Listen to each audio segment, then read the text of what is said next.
I needed to make this video real quick because the year hasn't even ended and I'm already wanting to break my rule of not buying anything. I said I won't buy anything for 2026 and it means it starts now. And I was again just watching a lot of videos online, and I was watching I'm gonna butcher the pronunciation, but it's Giambattista Valli. It's a very beautiful Italian designer, and he makes haute couture clothes. He has a collaboration with H&M with this very beautiful tulle dress that Kendall Jenner wore, and it kind of went viral about 6 years ago.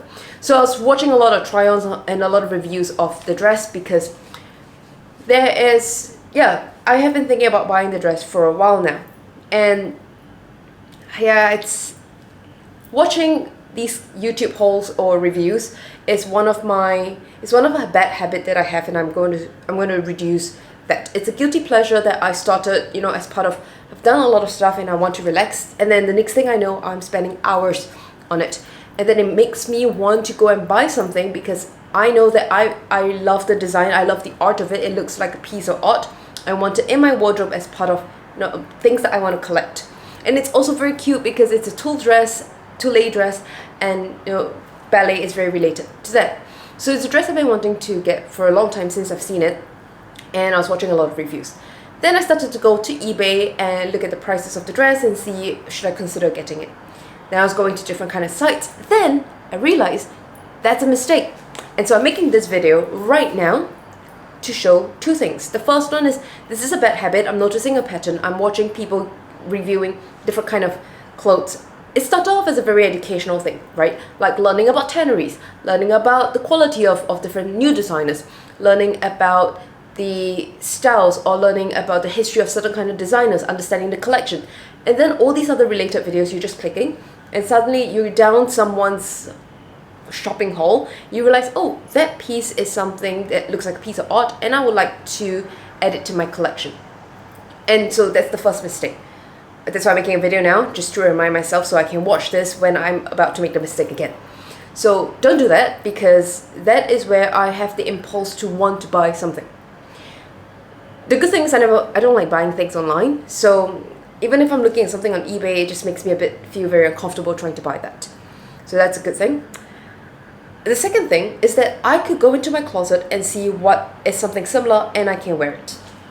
Take for example, this is a ballet skirt, and what I've done is just pull it up to become like a dress, tie a little bow on it, and of course I can make it thicker.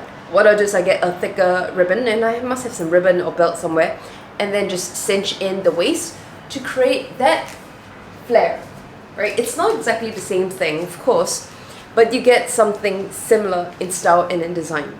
And that's the thing I want to remind myself, which is part two, the second reason of me making this video right now.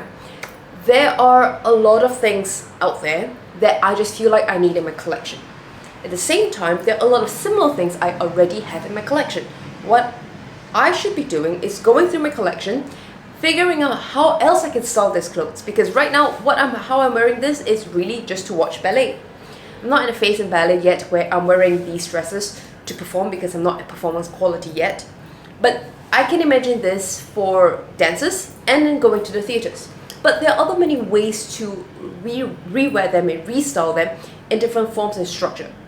So 2026 is where I want to start exploring my wardrobe again, start going in and figure out different ways of wearing it, different ways of wearing the pieces that I have, and be creative in how I could wear them, how I could style them. Of course, not everything will be as easy as pulling it up and it becomes a new piece of clothes. I've done that a few times, and it works very well for these kind of tulle or pleated dresses. I've got one piece by Izzy Miyake. I've got two of her skirts, and I would put it up and just tie a belt and style it up in different ways. It works quite nicely actually. So done that in Japan a few times. Anyway, my point is there are a lot of ways I'm going to be tempted next year as I'm entering a no buy or no clothes shopping year. Instead of being tempted to go and buy stuff, I still want to I still want to have a similar vibe of what I'm looking for, but going and search for that vibe by being creative in the pieces that I already have. So that is part of a challenge of next year, and I think I'll be quite excited doing it because I've done a pretty good job with that before, just exploring my wardrobe and styling it up in different ways. So I'm excited to go on this journey again, and also I really like this. Maybe I can wear it out like this someday. We'll see. Okay, that is all.